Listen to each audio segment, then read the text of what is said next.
I'm so excited about the guest that I have today. I'm going to start with a story that he doesn't know I'm about to tell. But we were touring together in promotion of the book Unshakable that we had done a few years ago.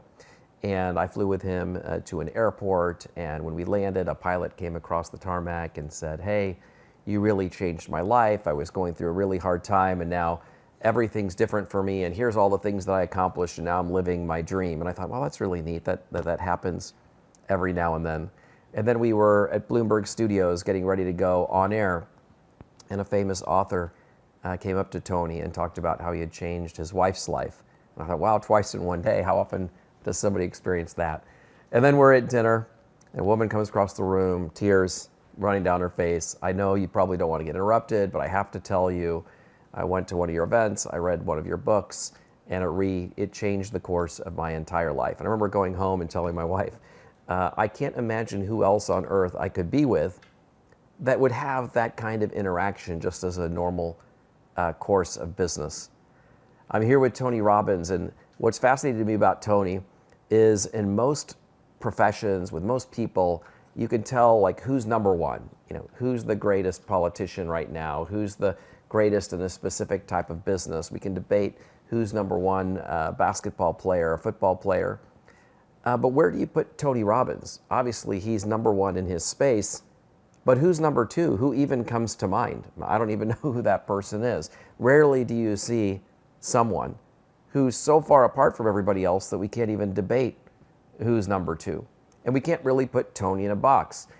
He's written some of the best-selling financial books of the century. He's written one of the best healthcare books of the century. He runs some of the most successful events that anyone does. He's involved in over 120 different businesses across all sorts of industries. It's really hard to categorize him. I am incredibly excited to be with you today, Tony. Thanks for taking the time. What an incredible introduction. Thank you, brother. Yeah. So great to be with you. My respect for you is through the roof. You don't have to do any of the things you do at this stage of your life. You built the most successful investment business, independent business in the world, I think. It's certainly the United States, 350 billion.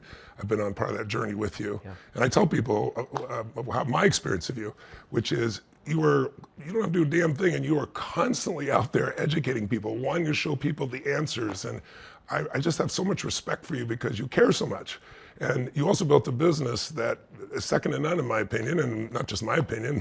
Bloomberg, everybody has given you those kind of accolades, because you didn't just say, how can I provide these investments? You'd be, how do I holistically provide everything? How do I bring in the legal, the accounting, all this, and do it at a price point no one else is doing it? So I'm just really proud to have you as a friend, and I can't thank you enough for that.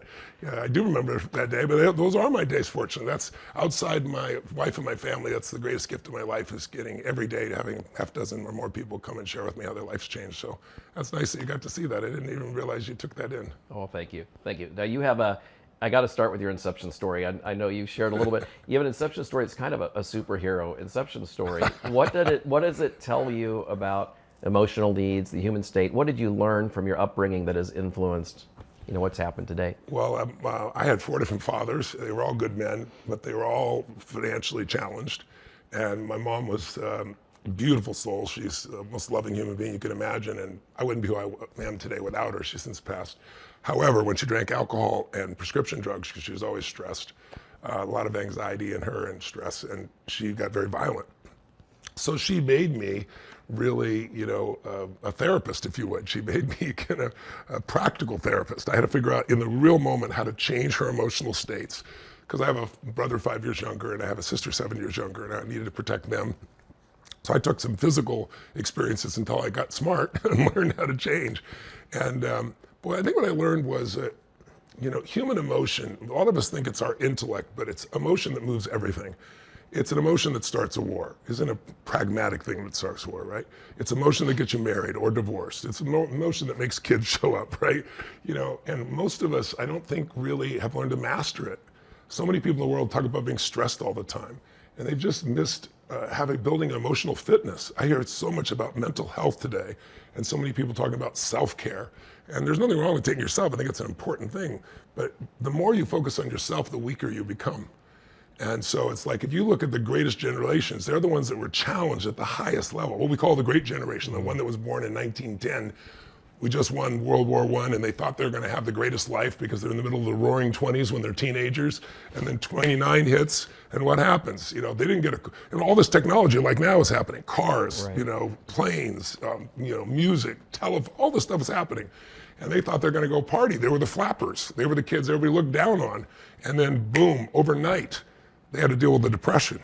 People jumping out of buildings of the Midwest, you know, the dust storms. And then after 10 years of depression, they make it to 29, and what happens to them then? World War II, right? It looks like we're going to lose that thing. And those people who were so weak became challenged. And so I think we need more challenge to our lives. We need new beliefs about who we are. And the way you get those beliefs is by new experiences. But we live in a very pampered stage, or at least our children do for sure, and that's not their fault. But like, they can pick up a phone and get the answer to any question ever thought of in humanity. They can dictate something, have it turned into a product, to vibe code, you know, and instantaneously. They, you know, they can have 100 million songs for $10 a month. You know, you and I remember we paid $16 for right, like for 12 one songs, CD, yeah. right? You know, so I learned a lot. But what changed my life, I think what you're alluding to, was when I was 11 years old. Fourth father, no money. I saved, no money, no food. We had crackers and peanut butter, but it was Thanksgiving. So it, you know, makes it really intense. We're not having a Right. turkey dinner, right? And everybody else is having one. And my dad and mom were screaming at each other. We had this little house, but my mom had this room and she'd close the door. My dad would scream out through the door and she'd yell at him about what a loser he was and how he didn't take care of his family and just stuff you can't take back, unfortunately. And then there's a knock on the door, and I open the door and there's this tall guy standing there with 2 bags of groceries, one in each arm. And then he had an uncooked turkey on the ground, frozen. And he goes, "Is your father here?" And I'm like, "Just one moment." You know, it's like, this is like Santa Claus showing up, right? So I go to get my dad. He goes, "You answer." I said, "No, it's for you, Dad." And I'm waiting there like bated breath, so excited to see his face and think like, this is the gift from God. And he got angry when he saw the guy. He said, "We don't take charity." And he went to slam the door. I mean, this man had both these groceries and he had leaned in and hit his shoulder, bounced open again, which didn't even make my dad very happy. I said, sir, I'm just the delivery guy." He said, "Look, somebody knows you're having a tough time. Everybody has tough times. Right. They want your family to have a great, you know, Thanksgiving." My dad said, "We don't take charity," and went to push again. But because the guy had bounced in there, his foot then got in the way and it backed open again. So now my father's really animated. And then the guy said something. I thought my dad was going to punch him in the face. He wasn't trying to be mean. He didn't say it harshly, but he looked at my father and he said, "Sir," because he saw me and he nudged his head towards me. He said, "Don't make your family suffer because of your ego." Wow. And my dad, I mean, never forget the veins in the side of his neck. He was beet red. I thought he was going to punch him. And then there was this moment where I'll never forget, his shoulders just dropped. He took the bags of food, he threw it on the table, and he slammed the door and didn't even say thank you. And I was shocked. I didn't know what to think. I was like, why isn't he happy? What's going on here?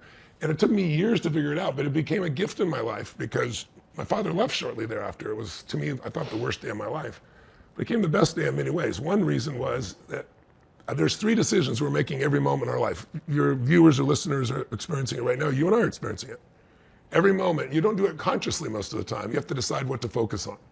You can focus on what your next question is. You can focus on what I'm saying. You can focus on what are you going to have for lunch. You can focus on how does this relate to my life. We don't experience life. We experience the life we focus on. And what's wrong is always available, so is what's right. Whatever you focus on, that's going to be your life. But the minute you focus on something, the second decision your brain makes is, what does this mean? It has to make a decision. Does this mean the end or the beginning? Does this mean this person is dissing me? Are they challenging me? Are they coaching me? Are they loving on me? Whatever your answer is, the meaning produces emotion. And as I said, emotion produces your actions, or the third decision, which is, what am I going to do? If you're angry, you're going to do something very different than if you're feeling grateful, obviously, or excited or loved. And so I looked at that a few years later. I was like, that's what happened that day. My father focused on how he had not fed his family. It was obvious. He said it over and over again, muttering it. And the meaning he gave it was the worst part, because he said, therefore I'm worthless. And he decided to leave. And the only difference in me, I wasn't any better. I was just fortunate, I guess. My brain focused on it was food, you know, like what a concept. But the thing that changed my whole life, Peter, was the idea that, like, this means strangers care. Because my father, we grew up in an environment I thought was a wealthy community, and we were poor, but it was a lower middle class community, and we were really poor, right? We were on the other side of the railroad tracks, quite literally. And it didn't look like anybody cared. Like, everybody treated you like crap. Right. And all of a sudden I'm looking at this and saying, someone delivered food for my family, an entire dinner, and they don't even want credit. I don't even know who it is to this day. I don't know who did it. Wow. Right? And think of what that would mean. So in that day, I was like, I made a decision. My decision was someday I'm going to do this for 2 families. I'm going to pay this forward. You know, I was just 11. So when I was 17, I fed 2 families, and I won't bore you with all the details, but the experience was so moving. One of the families was a Hispanic family, didn't speak English. I'd written this note for them. I had it in Spanish too. I went as the delivery boy because I wanted to see it, not to be thanked. And long story shortened, these 4 kids, this one with the 4 kids, her husband had just left 3 days before with no money and no food. And I show up with all these groceries, and they saw the pumpkin pie. They went a little crazy. It was one of the emotional experiences. So next year I did 4, and then 8, and then I got to 1 million people, and then eventually 2 million. And then about 12 years ago, when we were working together, I decided, you know, I called my office because I saw so many people still suffering, and I said, how many people have I fed in my lifetime? And they said 42 million. I was like, wow, that's pretty cool. Then I thought, what if I've scaled businesses? What if I scaled my philanthropy? What if I did as much in 1 year as I've done in my whole life? What if I did 50 million meals in a year? And I was like, what if I did 100 million a year? What if I did 100 million a year for 10 years and did 1 billion meals? And I wrote Money Master the Game, which is how we met. And I donated all that money, and I started that. And then I'm proud to tell you, we did it in 8 years. And now I'm doing a 100 million meal challenge because the issues around the world are much larger. And when I came up with it, I got Governor Beasley, who was the head of the World Food Program, was my partner. He left the UN because of all the bureaucracy. And I said, we're going to feed people no one else does. Like in the Sudan, there were 1 million people just recently surrounded by rebels, and they were cutting them off from food, men, women, and children. MBS from Saudi Arabia provided money, UN provided money. They killed the drivers, took the food, so no one would give any money. So I said, I'll provide 1 million people with food for a week. Who will match me? And Ray Dalio stepped up, and a bunch of people stepped up. We had about 40 million. But how are you going to get the food in? I said, we're going to hire some military contractors to fly C-130s in, and we're going to use drones and deliver it. And we delivered 22,000 meals to people who are starving. Anyway, we're doing the same thing in Gaza. Last night I got a video of what we're doing in Gaza. But we've delivered 62 billion meals in 3 years. And no one thought these numbers could ever be done in 10 years. So I've learned that if you understand how to harness human emotion, not let human emotion stop you, if you understand human needs at a different level, there's nothing you can't do. You can build a business, you can build philanthropy, you can have an extraordinary life. That's incredible. So it's all about beliefs. What one belief do you think would, if changed, would most improve people's quality of life? I think most people, there's several. You know, a lot of people trying to be perfect, they're afraid to fail. But I think the biggest belief that I hear comes from like the therapy world that I think it's sunk into people's heads, which is, I'm here today because of something that happened in my past. Yeah. That my past equals my future, that my biography is my destiny.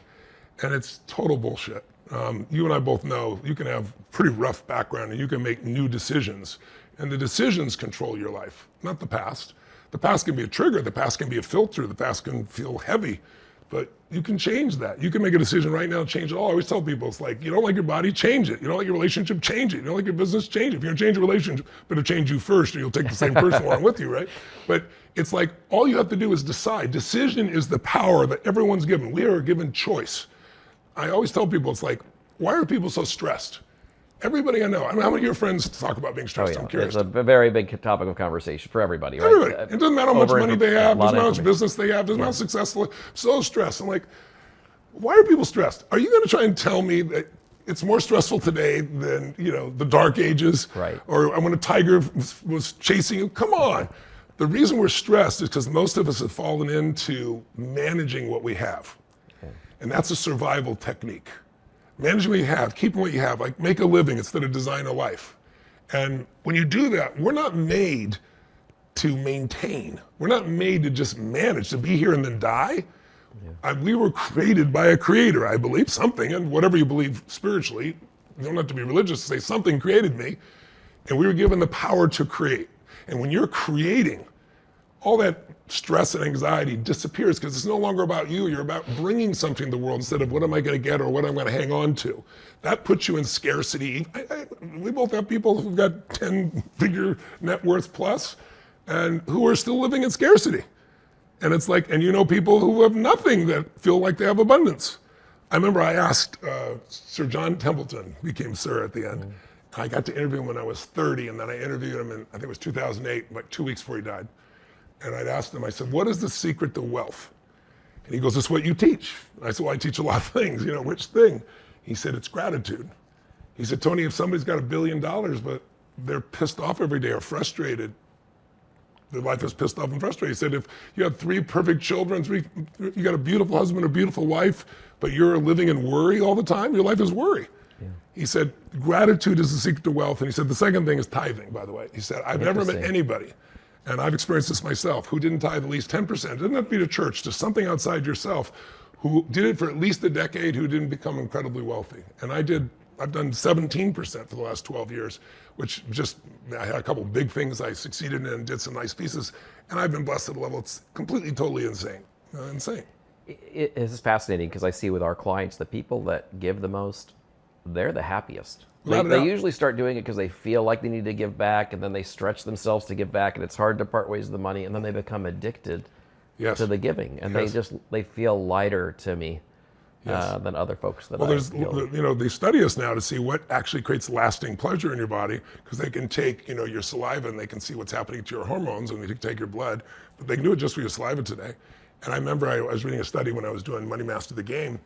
If things will give you a certain amount of pleasure, but the period of pleasure declines pretty quickly, doesn't mean you can't have the things you want. Of course you can, but experiences, those have a much lasting effect. But the one that's the most is contribution, and it's not even just to people you know. A person standing in line at Starbucks who says, I'm gonna buy the next 10 people their coffees who don't even know who I am, I don't give a damn to do it. And people, the level of surprise in people and the joy they get, actually they found had a longer lasting effect for something that wasn't that expensive. It was the creativity of the giving, it was the spontaneity of that element, it was the surprise of that element, and biochemically it's even more. I actually was doing an interview with someone yesterday, who's a very wealthy guy, and he succeeded everything except you can clear he's not fulfilled. He's talking about, I know I've done it, I've helped lots of people. He goes, and I talked to some of my friends and they're very wealthy and they say contribute. So I wrote these checks and I just felt $4 million, cheaper or whatever. Like I had $4 million less money. I said, well, what did you donate to? He goes, well, kids after school things. I said, we don't have any kids. So it's like just contributing, writing a check to try to feel good is not it. You got to find something you have passion about. Some connection. Right? Something that matters to you, right? If you do that, it's life-changing. Yeah. What do you think? What lie do you think people tell themselves? Well, so many. We call them BS beliefs, right? BS stands for many things, including belief systems, right? I think one of them is I've tried everything. It's probably the most common one. I'm sure you've heard that too. But I tried this already. How many times? At what level? What intensity? And when they say I've tried everything, it's like somebody saying they can't lose weight. Well, I've tried everything. Okay, well, what have you tried? Oh, 1,000 of approaches. Name them. Well, hundreds. Name them. I did do these 2 stupid things that don't work over and over and over again, right? So when you tell yourself you tried everything, it just shuts everything off, right? I think the opposite belief is like I have a belief that everything that's happening in your life is happening for a reason, and it's your job to find it. That life is happening for me, not to me. It doesn't feel that way a lot of times. But I don't know, in your own life, can you look back and think of anything 5, 10, 15 years ago that happened that's like the time was brutal, you didn't want to go through it, it was horrible, you never want to do it again. But with a few years of perspective, you go, I wouldn't want to go through it again, but thank God I did because it made me stronger, it made me care more. Oh, of course. Yeah, you have a new appreciation for certain things, and it forces you to fight through and makes you tougher. There's no question. That's right. Yeah. And people don't realize that. If you realize that, if you look back at your life and you can see that multiple times, in my case, almost every time, then after a while you start to say, then maybe life is happening for me. It doesn't feel like it, so let me figure out what the higher purpose in this is. And that, when you give meaning to something, the pain disappears, right? When you don't have no meaning, like this happened to me randomly, I'm a victim, then, tomorrow I'm interviewing Anastasia, the woman who does eyebrows. I don't know if you're familiar with her. She's an entrepreneur. She came from Romania. Her family's money, their family, everything was taken from them. Their home was taken from them. They're forced into group housing, forced into labor they didn't want to do. Her father was a smart businessman, so they took everything from him. And her mother just refused to give up. And so she, on the side, built this business, which is illegal, to provide dresses. She'd get these dresses from designers. She'd get the patterns. They used to have patterns to cut things out and make these fancy dresses in this place. But her clients were all the heads of the Communist Party's wives. So she was somewhat protected. And she watched these women come in so depressed and they become so lift up. All of her experiences of massive pain. She comes to America with nothing. Her husband defected. In 3 years, they interrogated her until finally she got out of the country. And she comes here unable to speak English, no money in her pocket, nothing she can do. And she builds a $3 billion empire around eyebrows because she looks at women and figures out the golden ratio, what makes you look good. And she's got every famous actress and actor on the planet that she's done this for. It's like your worst experiences are your best experiences. You just have to figure out how to use them. And you got to believe that there is a use for them. Yeah, reframe. That's Reframe, right? That's right. So a lot of your business conferences, like the one that was just happening this week, I hear you talk about how emotion comes before logic when it comes to money. I see this all the time. You write about it in your finance books too. Tell me how you see that. Well, first of all, money is one of the most charged emotional things. Some people love it, some people hate it, some people resent it, some people will trade something 100 times more valuable for it, like their health, right? It is a charged experience. But when someone says, I want $1 million, $1 billion, whatever they say they want, I always say, you want a billion pieces of paper with dead notables on it? And they go, no, well, what do you really want? And it's always emotion. They'll go, well, I want freedom, or I want security, or I want the choice to do whatever I want. It's always an emotion. Everything we do as human beings, we do to change how we feel. We think it's our intellect. You can rationalize anything. Like, you want something bad enough. You've seen this with clients, I'm sure. That's a fascinating statement. Every decision we make is to change how we feel. Or enhance how we feel. If you feel terrible, you want to feel good. If you feel good, you want to feel better, right? And then give me an exception. Like, I ask people, well, what's life about? And it's like, I'm here to unify with God. Why? Well, and they'll eventually say, well, that makes me feel fully alive. Or I want my kids to have this great life. Why? What will it do for you? And eventually it's like, well, I'll be proud, or I'll be grateful, or I'll be excited, or whatever. It's an emotional state. But we are so intellectually programmed that we think the mind is a tool to be used. Otherwise, it'll use you. Your mind won't even allow you to enjoy an apple. It'll go, is it organic? It's like you have to learn to train the mind, because the mind is a reduction system. It's always comparing. But your heart, your soul, your spirit is something much greater. And it gives you a different level of intelligence. There's a heart intelligence and there's a head intelligence. I'm sure you've seen heart math, where they've shown how the heart and brain work together. You can change how you're breathing, your focus on your heart, and change how your brain functions. But most people, they don't realize it. So to me, money is portable power. It's like, I can help somebody in another country, in another place. I can put resource, like I'm doing right now. Today, I'm sitting here with you, and in Gaza, I'm feeding all these people that were starving. It's pretty cool. Very cool. And it's like, that is portable power. I look at it as that. I see it, money does not, and by the other thing, people say money changes people. It's total bullshit. Money magnifies who you are. It's just an amplifier. You think it's like kind of alcohol for people that drink. It's just an amplifier. Alcohol can also make people extreme that they aren't normally. But like, if you're mean, if you've got a lot of money, you'll be really mean. Right. The worst thing is somebody who doesn't care about people with a lot of money, right? They're disgusting, right? But if you're giving, you have more to give, you're more generous, you just do more. It doesn't change you.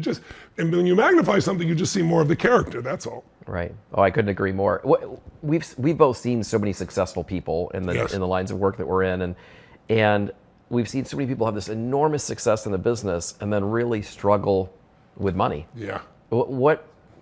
How do you see that connection, or what's the disconnect between those two? Well, it's interesting. When I was interviewing those 50 people from the original book, Money Master the Game, everybody from Ray Dalio, Warren Buffett, you name it, Paul Tudor Jones, Carl Icahn, who's a total crazy man. Right.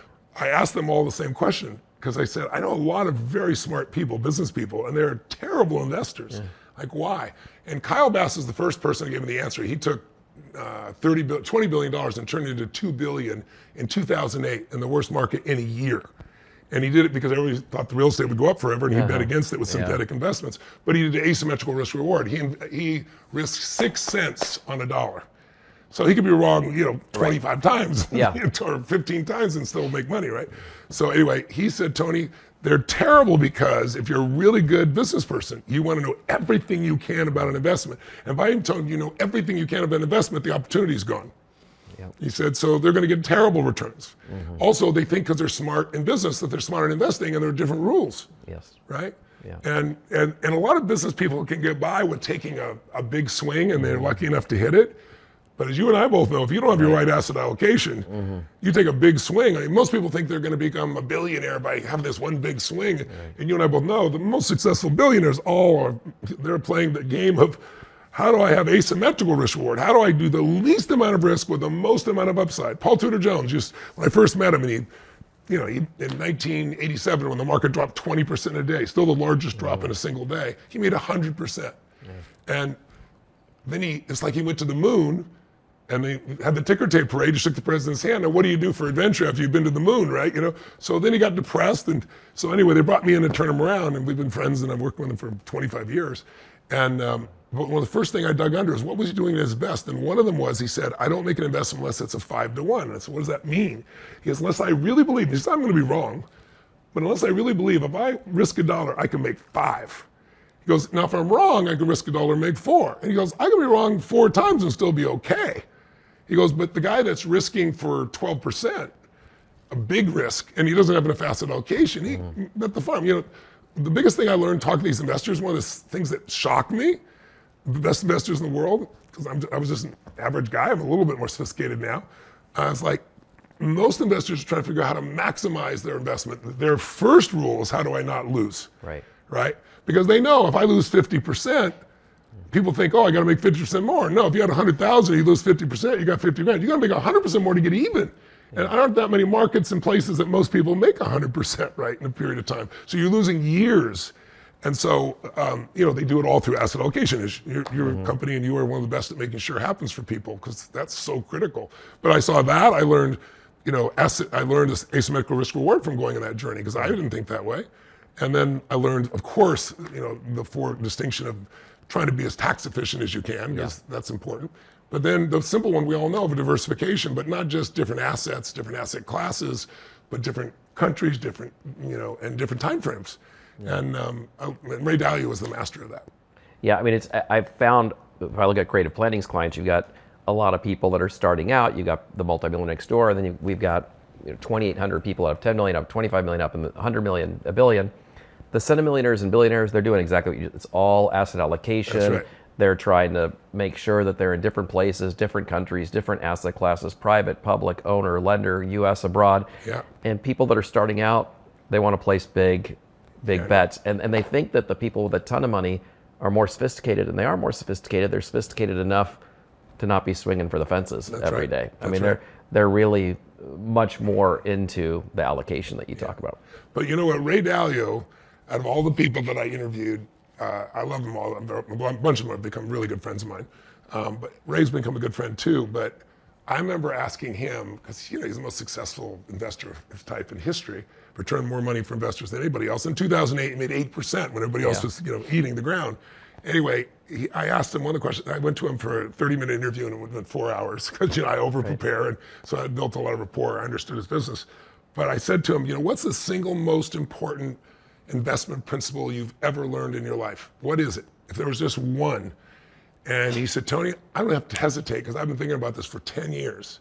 And he goes, I've got one for you. I call it the Holy Grail investing. I wrote an entire book based on that, right? And it's what most people understand. He goes, Tony, if you can find a minimum of 8 to 12 uncorrelated investments, you can reduce your risk by 80%. He goes, think about it, Tony. The game is about, how do I get returns and have those returns continue and not lose? You reduce your risk by 80% just by having that diversification, and you'll increase your upside usually by a small amount as well, but the 80% reduction is flat out solid. So I remember leaving there and I thought, wow, that's really important with the principle. And then I got invited to speak at JP Morgan's Alternative Investment Conference for the first time. I've done it like 4 times now. And you gotta be a billionaire to go there, right? So I'm watching people, they're not taking notes. And Ray Dalio gets up there, and they go through about an hour interview speaking right before me. And one of the last questions, the guy asked me one very similar to mine, like, what's the most important thing? And he said this, and it's the most simple principle. And all of a sudden I see 200 heads drop, and they take out their pens, and everybody's writing it. It's such a simple principle. It's like investing 101. But people don't know it's gonna mean an 80% reduction, right? And so, but then I went to try to do it. Now that's another game, right? Like, you'd have the sophistication to do that. At that stage of my life, I'm like, well, how am I gonna do that? Because one of the things I noticed is in 2008, 2020, people go, oh, bonds and stocks, they're not correlated, but they are correlated then. And what does your investing guy tell you? Well, I don't know, it just happened, right? It happens every time of that nature when it's extreme. So it's like, I need more tools, and they've got synthetic investments. So I began to realize I really need to have private equity. So, I've got good reputation. I know a lot of people. So, some of the best people in the world, you want to be with the best. But it's like buying an SP3, these days, Ferrari. I went to go get one, and it's like they're all sold for $4 million before you even get one, right? You got to know the right person, be in the right place, it's behind the golden rope. So I got into some of these, and then I came across frustration because, I get in, but I get a little slice. I'm paying the 2 and 20 like everybody else, but, great investments usually. And because, I don't know if most of your listeners know this, but I know you know, for the last 39 years, private equity has beat every stock market in the world. Average private equity, not the guys I wrote about that are, the kings of this, right? The average on the S&P has been 9% over those 39 years. It's been 15.7 for average private equity, 75% per year compounded. So if you put $1 million in the S&P and left it there and never did anything else, you'd have $28 million, right? Nothing else. You put $1 million in private equity, you have $293 million, 10x. Now, obviously, you have to diverse your assets. Right. You're not going to have as much liquidity there, obviously. But to not have that in your portfolio, you have to be an idiot. Now, the problem is, I'm trying to get in, and then I'm thinking to myself, I have a hard time getting in. How about the average person? Like, the best return, they have the lowest drop during stock markets, so they don't have to sell. Right? They have the quickest return. All this is statistically accurate. I want in, I get little slices. How do I help Susie over here or John Smith or over, right? And then, I don't know if you know it, you probably know it, but I'm sure your audience doesn't because it just happened 3 weeks ago, or 2 weeks ago, the House just put out legislation. I knew they were going to do it, so I wrote about it in the book. And they made it so it's like, no, you don't have to have $1 million net worth. You don't have to be a credit investor. You don't have to be a qualified purchaser with $5 million. You can take a test. Because as you and I just said, somebody might have that net worth because they inherited it. They're not a sophisticated investor, or they're a great business person, but they're not a sophisticated investor. So you answer the questions and now you've got access. But it's pretty exciting to have people be able to bring that to the table and add that to their portfolio. And then we got into sports teams. So like I'm actually working with one of the drivers, but with Aston Martin, we own part of the F1. I work my tail off a lifetime because I wanted to have a sports team to make enough money to go through the microscope, which I think you've gone through recently, so they can get you on board. So I did the LAFC football club in LA. I was one of the original investors that helped build it and design it and get the stadium, did all those fun things. And then it's like, do I want to go through all that again for another sports team? And now the rules have changed and you can buy pieces of them. And so, like, I got a piece of the Golden State Warriors, the LA Dodgers, the Red Sox, the Pittsburgh Penguins, Aston Martin. I mean, it's really wild. And again, these are, the reason I mentioned, they're all non-correlated. So now I have that capacity of reducing my risk, but I'm doing things that are fun, and also some have just really dynamic returns, to say the least. So people need to educate themselves about all that's available instead of just, this is it. Yeah, there's public and private. That's we right. talk to our clients about that all the time. Now, in your books, you've gotten to interview a ton of the greatest minds in finance. I don't know that there's other books where people have gotten to talk to as many great minds as you. Many of them are in private equity, but you also had Buffett and Bogle. Yeah. Who, of all of them, who is the one that just blew you away the most? Was it Dalio, or I know he's been a big influence, or somebody else? I think Dalio the most, just because of the way his mind works, and he's such a precision guy. He uses meditation to make sure he says steady. He's the best macro guy in the world by far. But Carl Icahn is just, he's a crazy mofo. Some of them are really fun. Yeah. Paul Tudor Jones is one of my dearest friends. So they all contribute something different. Bogle, for his absolute commitment to the investor. Like, I mean, I love Bogle. It's the same thing with him. I went in for 30 minutes with him, and he wrote a quote. He goes, Tony Robbins came in for 30 minutes to interview me. 4.5 hours later, he said, I had the most detailed analysis of my life that's ever occurred, right? And he's the one who really pushed me towards helping people with 401k, which you ended up buying the company that I built there, right? Yeah, that's right. America's Best 401k. Yeah. We took it from 0 to like $1.2 billion, and then you purchased it. But I did that because so many people are taking advantage in that area. And once again, you saw that. That's why you're bringing it to your clients. So, but he's the one who pushed me to do that. So each one, I think, brought me something different. But I'll tell you, when I did Holy Grail Investing, Robert Smith of Vista. He's the person I interview next. Oh, you're kidding. That's the next person. Do you know Robert? I do know him. Oh, yeah, he's phenomenal. He's one of our events. The guy's amazing, and I'm going to see him in Austin in a couple of weeks. He is a force of nature. I won't run it for your audience because they're going to tune in to hear it. But I mean, to build a $100 billion fund, he comes from nothing like you and I do. And you just see, if you get his life story, how he persisted and what he did, and the genius of looking at, enterprise software, and now with AI, I mean, he's on steroids, He's right? at the forefront of But all of that. he's produced you can't say the exact number as you well know, but it's more than 26% compounded for 25 straight years. I mean, so there's some people in there that I just look at, and I just love him. I just think he's just a solid, incredible human being, and a great philanthropist. And so there's so many good human beings, it's hard to say, but I love them all, I've learned from them all, but probably the most influential outside Paul Tudor, because he's a dear friend, would be Ray, just because understanding how to reduce your risk precisely and simply, and that led to me being in private equity, which I love so much, and private credit and sports. I have to give him, such a salute and such a thanks. We're gonna have to talk to Ray about how to view things differently, because he's feeling very negative about the outlook going forward. I think he needs a session with you, and he might be right about some things. Unfortunately, I think he might be right about some of those things. He's a student of history, and and history, it's not exact, but it rhymes. Yeah. And he's seeing certain patterns. But the dice part is we still have will. We still have choices we can make. And I think some of the choices, I hope, are made different, but he's worried about the debt, obviously. Yeah, of course. How can you not be? When you have a brain, you have to be. Yeah, but he also is very worried about it because he doesn't see a serious response out of government to dealing with it. Trump's original thing was Doge to cut, several trillion, and then, it's supposed to be around 4 trillion like we used to be, right? That's what our receipts are, tax receipts.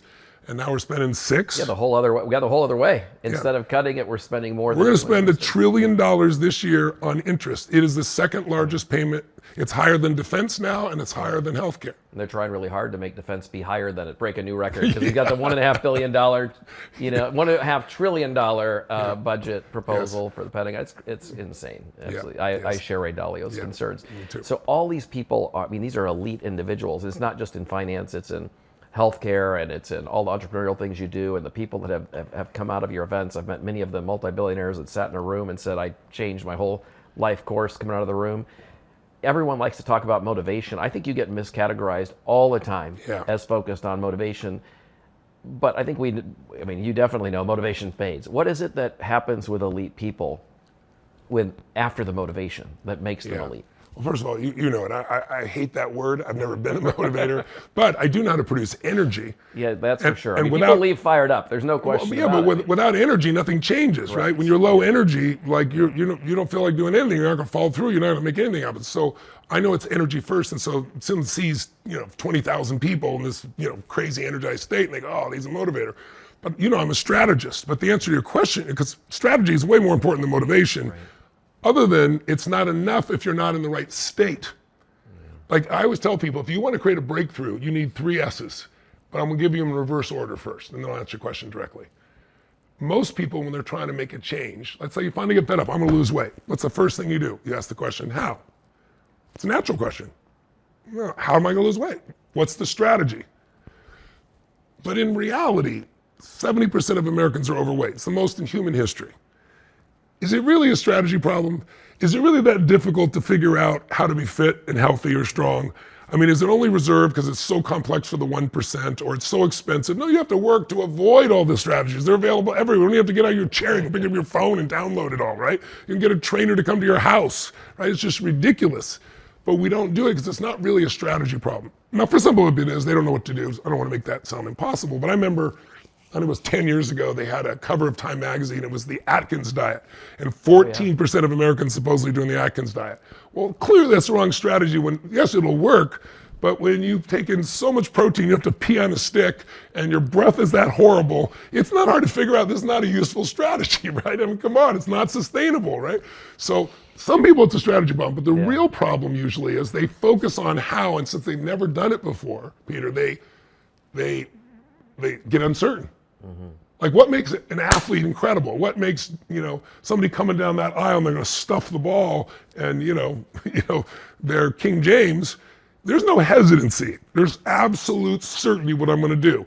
When you watch Steph Curry shoot from almost half court, he doesn't even wait. He turns and chomps on his thing and looks back and celebrates and then shoots through the hoop, right? That's certainty. When you're uncertain, you don't act, right? So I call it the tyranny of how. You can't start with how, even though everything in your instincts say that. The real problem is the S before that, which is there's a story. I've tried everything. Yeah. Or all the good ones are gone, but I'm gay and they're not, or they're gay and I'm not, or some story like that's why I don't have a relationship. When we tell ourselves a story, which is nothing but a belief we tell ourselves, or a set of beliefs over and over and over again, we eventually feel certain about it. Once you're certain, that's all you see. That's all you can experience. The brain reinforces what you believe, right? But what's behind your beliefs is a state. So when you're in an, have you ever been pissed off at somebody and then suddenly remembered everything they ever done that pissed you off? Right? You know? Or if you're totally in love, what's wrong with the world when you're in love? Right. Nothing. Nothing. We have no money. Who cares? We're in love, right? It doesn't matter, right? So your state controls your story.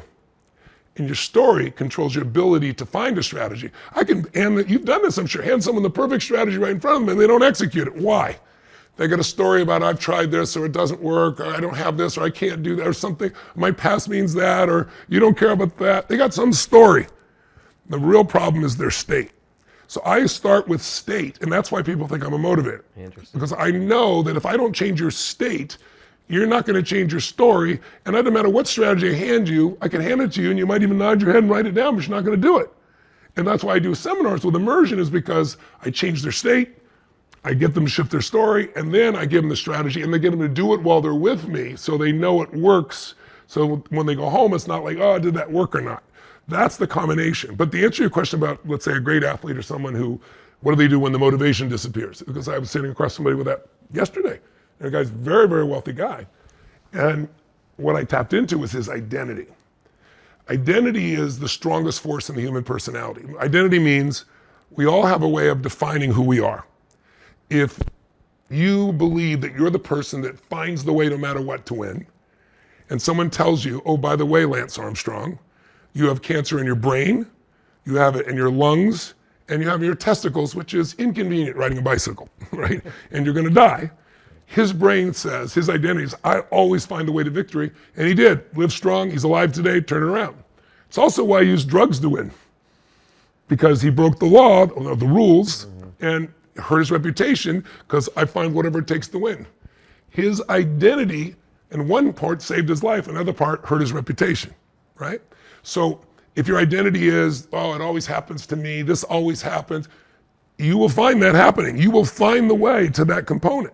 It's like when someone has an identity crisis, you know, the typical 40-year-old and they're going to go buy a Ferrari, right? That type of thing, you know, or going to get divorced, they're going to do whatever it is.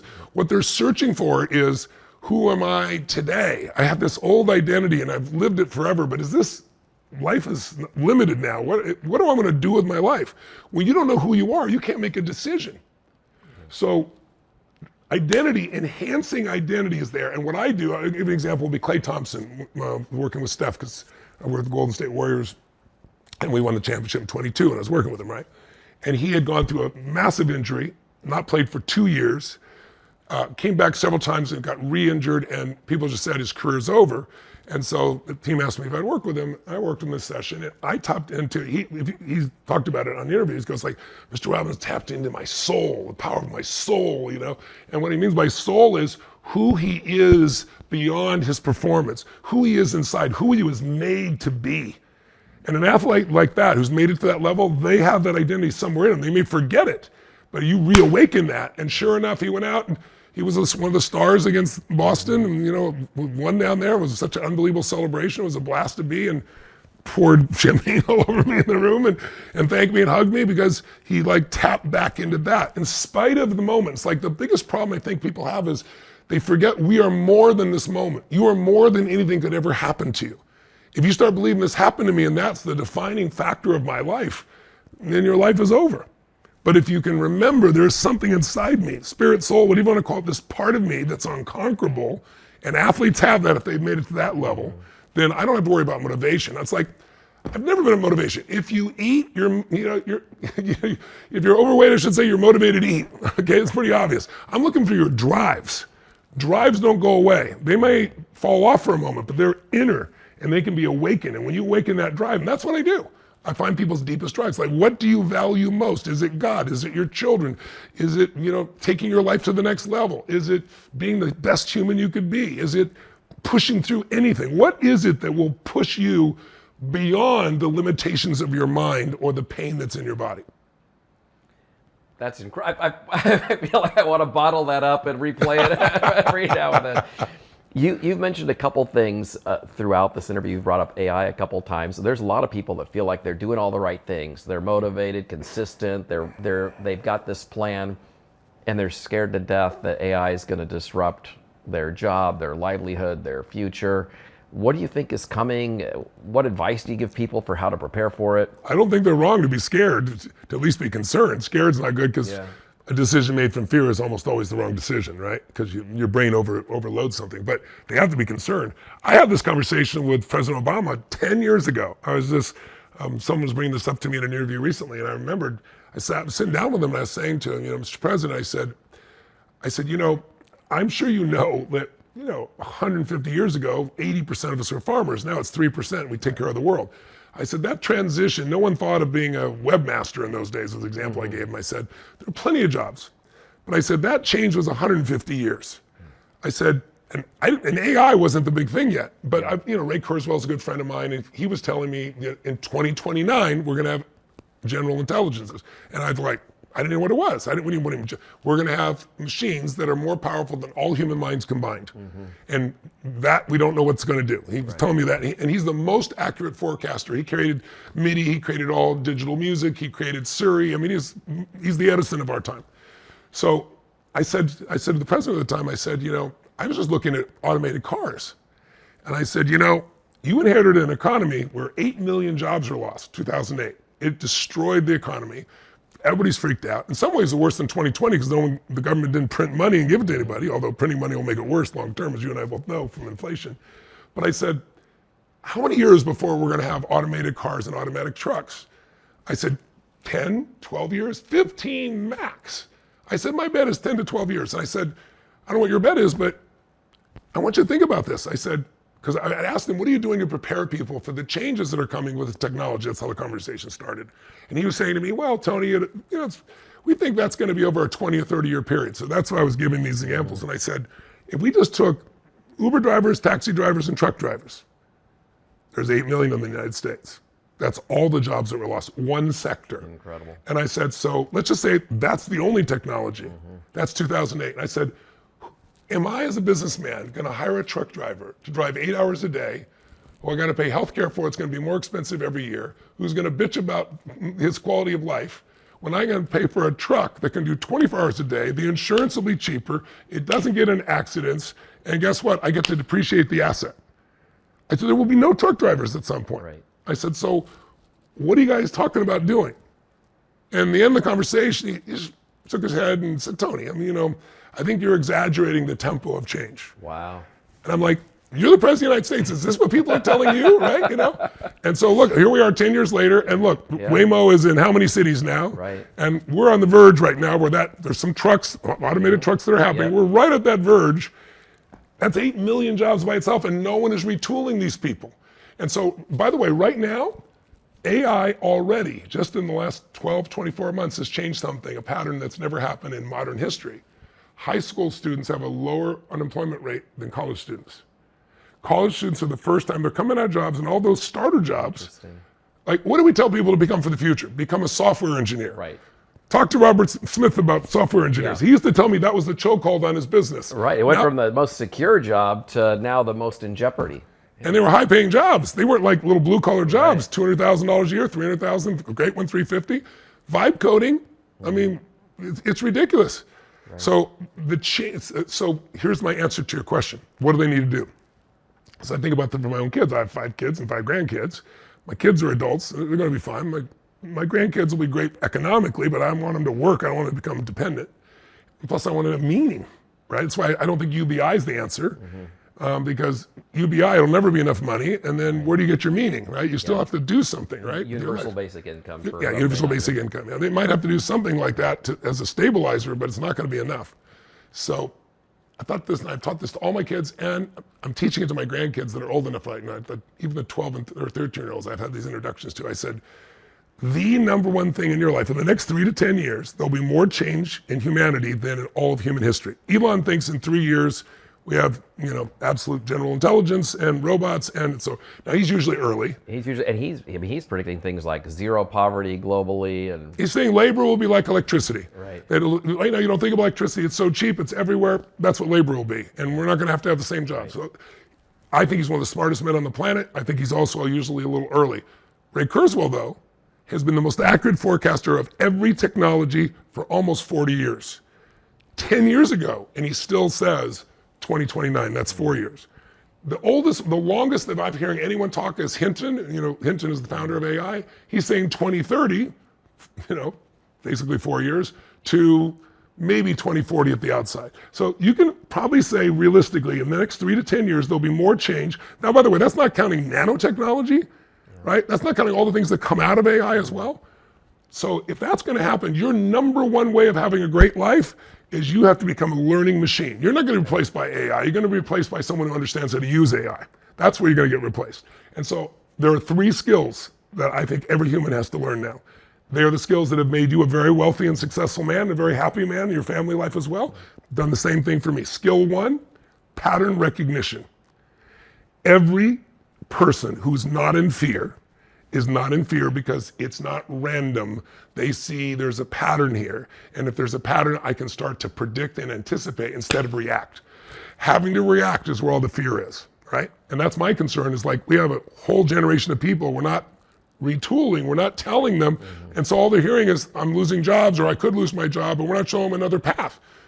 It's like politics. You used the example, I stole it from you, because it's one of my favorite examples of politics. You've shown that little forum, and people have seen your speeches.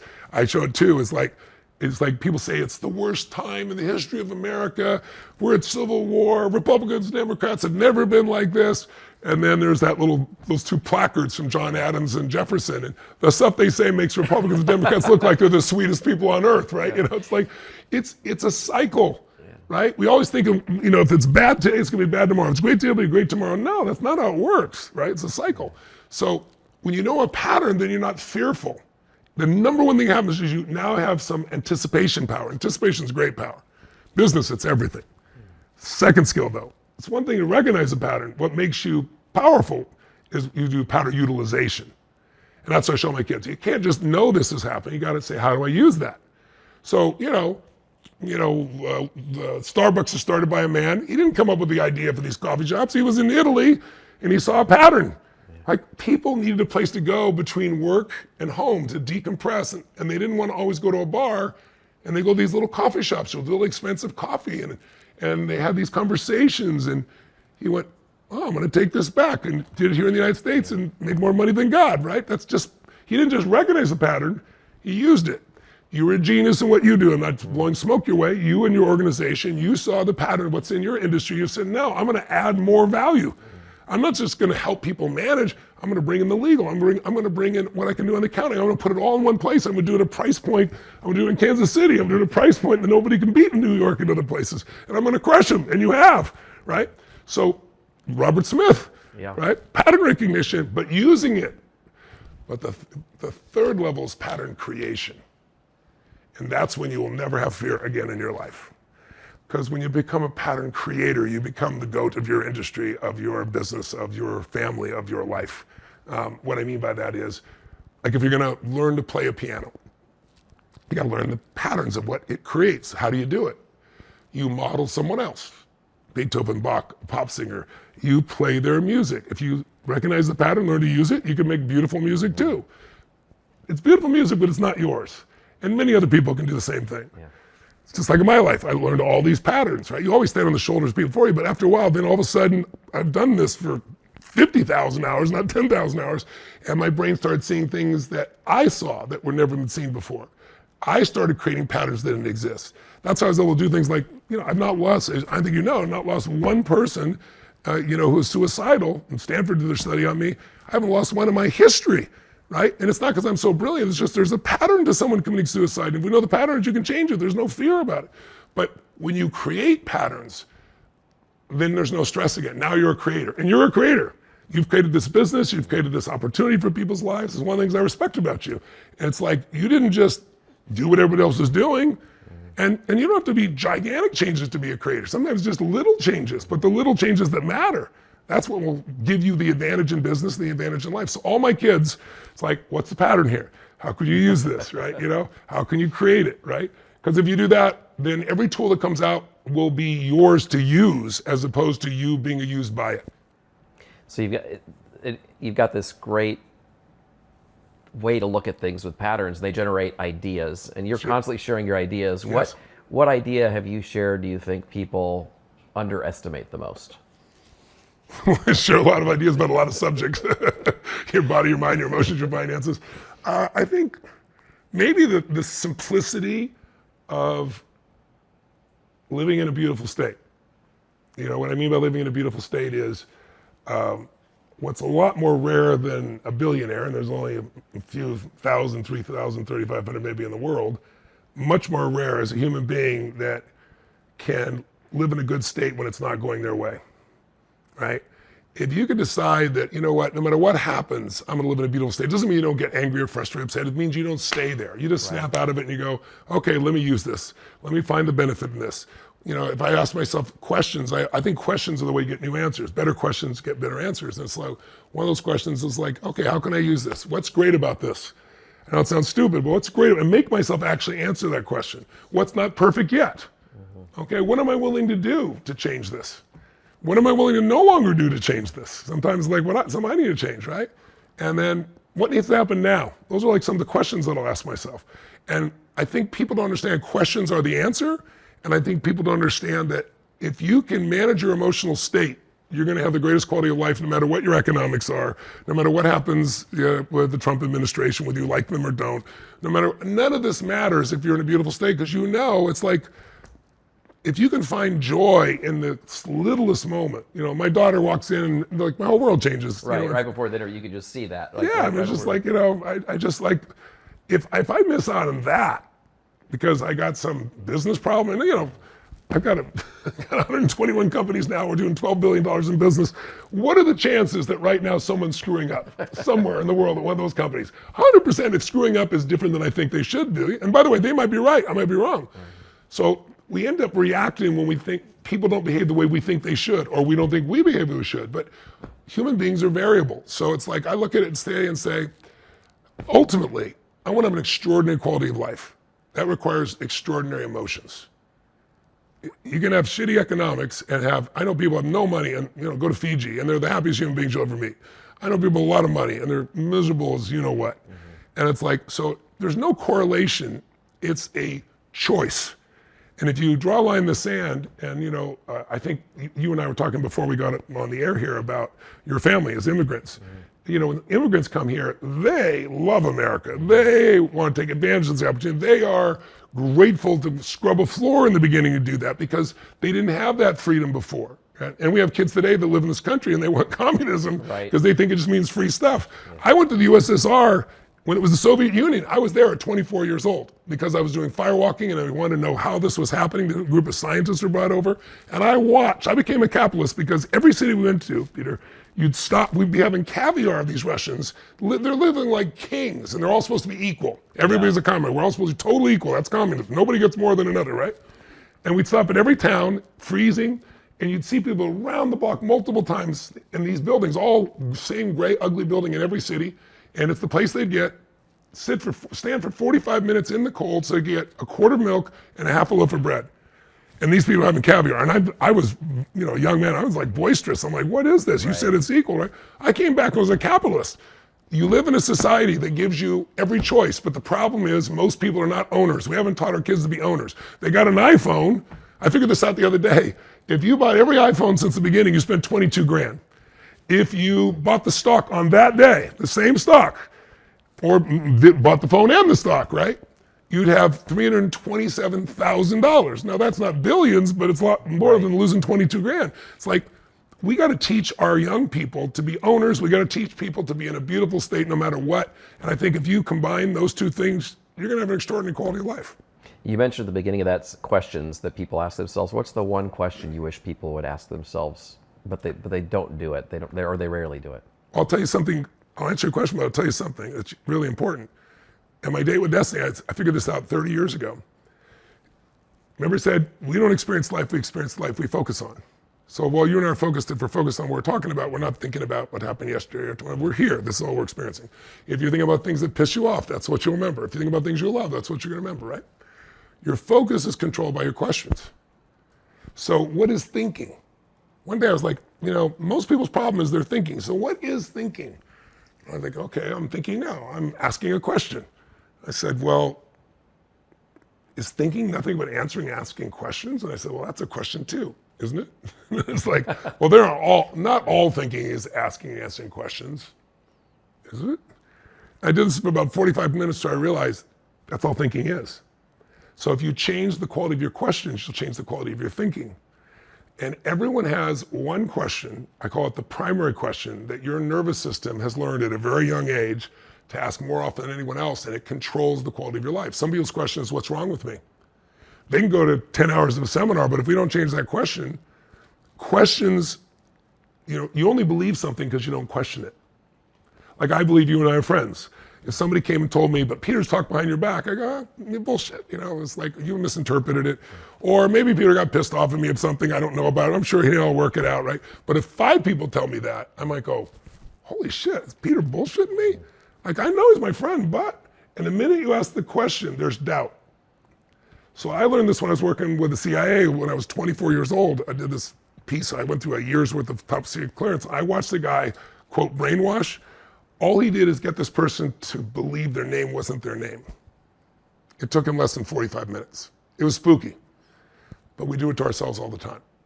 So some people's question is, like, my primary question in life has been, how can I make it better? Everything in my life I got to make better. It's tied to believing at some level, if you don't match this question, you don't have reason for being.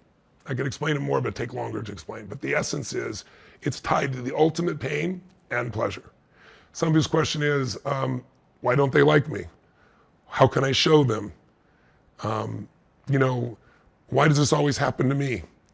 And whatever you question, it constantly brings you the content. It's kind of like if I said to you right now, look around this room, do a lecture. Oh, you've done this with me probably. If I say, look around this room and see anything that's brown, and people all look around, brown, brown, say, close your eyes.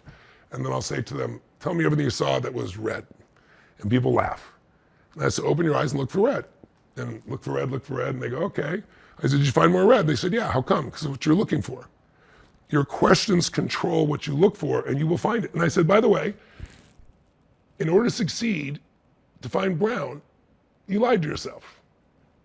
How many of you saw beige stuff and called it brown just so you could feel successful? How many saw burgundy, called it red, just to feel successful? And people laugh nervously. Right. So our questions control everything. And so one of the most important questions, I think, is I'm always trying to make it better. I have an alternative to that, because sometimes there are things that people don't want to make better. So I was in a relationship with a woman. I was trying to always help her be better. She didn't want to be better. She felt like, you don't love me for who I am, right? So I finally developed a new question, or also if it's something that's beyond my control. There's things that are beyond your control. It's like, how can I appreciate God's perfection in this moment? How can I appreciate even more of God's perfection in this moment? Or the universe, if you prefer. And it's like, okay, I can start to see how this could be there. Your questions determine the experience of life. If you want a better life, better questions. If you're asking, how come I can never lose weight? Your brain's gonna go, because you're a pig. You ask a lousy question, you get a lousy answer. How does it always happen to me? Because you deserve it, right? Ask a better question and you will find a better answer. So there are many questions, but it's good to find your primary question. In my relationship with my wife, my primary question, I just realized the other day, I'm always thinking, how did I get so lucky to have you? We've been together 25 years. I love her so much. And I always think it's like, my reward for helping tens of millions of people is this woman, but it's because I ask that question all the time versus how to get stuck with your ass. Right? Very different questions. Yeah. You get a sense. So you mentioned early in the conversation about your collaboration with Stanford. I know they've done a lot of research on a lot of what you've done. Share a little bit about that with me. I know a little bit, but it's fascinating, this collaboration. I think our audience would love it. Well, it's interesting. It was during COVID. They came to me. Somebody was already doing studies on my body, crazy stuff that I do, because when I get on stage 12 hours a day for 4 days, they found out like I burn, 11,300 calories on average. I didn't think it was humanly possible, nor did they. But before I get on stage, I burn 3,500. And they found that chess masters will burn 4,000 calories not moving during the time they play chess. And they discovered, like, I jump, an average of 1,000 times in a day. 1,000 times, and I weigh, 290 pounds. So 3 times your body weight when you hit is 1,000. So you got 1,000, 1,000,000 pounds of pressure in a day. So if you see my bone structure, I look like a gorilla, basically, right? So they did all these things. When I'm running, if you ever run and you can't breathe anymore, you can't talk to your partner, it's because your lactic acid's at a 4. I'm at an 18, I'm still speaking, right? So I got these instant correlations. So they heard about that, and then two of their professors went through my Date with Destiny seminar, and they came out, they were clinically depressed, both of them. And they came out, threw away their drugs, and like the person you gave the story about, right? Yeah. Got off the drugs, everything's gone, right? So the Stanford calls me, and they said, look, these 2 professors, this is profound. Like, we can't explain this. It's like, do you have any science on this? And I said, what do you mean? Do you have any scientific studies? They said, no, but I got hundreds of thousands, actually millions of graduates, but of that program, hundreds of thousands, this is the most common thing. I have a suicide night. We get people out of suicide. I'm like, what? I said, would you like to do a study? They said, yeah. I said, on what? And they said, depression. Because remember, in the middle of COVID, total depression. We had, because of that, suicides went through the roof, overdoses went through the roof with drugs. Anxiety, depression. All of it, right? So I said, great. I said, but if you're going to do it, tell me, what do the meta-studies tell us now? Like, what kind of results do you get right now through traditional therapy or drugs? And they said, well, the meta-studies show that 60% of the people that seek help for depression make 0 improvement. And many have side effects from the drugs, but 0 improvement. 40% improve, and the average improvement across all the meta-studies, when they do like 100 meta-studies, is 50%. So they're half as depressed as they were. Now, some people get better, but very few. Most stay on drugs for the rest of their life. And I'm like, you should get that result with a placebo, Right. And the guy had his nervous laugh. He goes, yeah, maybe, I said, what's the best study you've ever done in depression? Like, of all studies in history. It was done 9 years ago at Johns Hopkins. They gave people psilocybin, magic mushrooms, for 30 days, while they also gave them, cognitive therapy for a month. I said, that kind of biochemical shift in their brain, you better have gotten some big change. They said, we did. It's the most in the history of study of depression. 6 weeks after the treatment of the month of the drugs and 30 days and the therapy, 56% of the people had no symptoms. Nothing like it in the history of psychiatry. And I said, great, we will beat that number. And I said, I know that sounds like hubris or maybe, bullshit to you, but I said, it's not ego-driven, it's results-driven. I know what will happen because we're going to change the meaning maker. We're going to change how their brain makes up what things mean, what they value, how they evaluate it. And I'm not going to do it, they're going to do it for themselves, so they'll own it. And it'll be conditioned over 5 or 6 days. He goes, you're that confident? I say, yeah, so why don't you take the same study, use the contrast group, use the same kind of contrast group as you did on that study, but I'll use no drugs and we'll do it in 5 days, right? And I'm proud to tell you, when they were done, 6 weeks after the program, 93% of the people, 0 symptoms, more than twice anything I've ever seen in history. And the 7% also improved, but they still had a little bit of depression. But the best part was 17% came in with suicidal ideation, which means the thing about committing suicide or have before, attempted before. They walked out with 0.